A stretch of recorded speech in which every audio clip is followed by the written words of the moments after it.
Hey my friends, this is Kalam again here. In this tutorial I'm going to show you how you can add Amazon affiliate links on Blogger website. So first of all you need to log in on Blogger.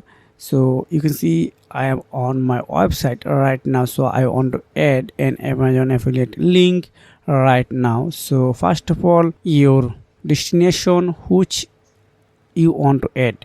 So example purpose, I want to add a link on here. Just select this text, then going on this insert and link, just click here, then paste your link. So I copy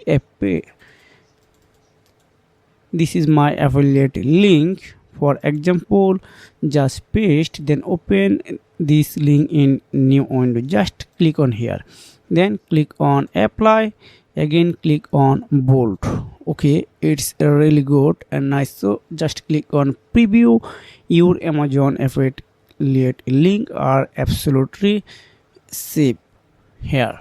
So if you have found this video helpful for you, make sure like and subscribe this channel. See you again, take care, goodbye.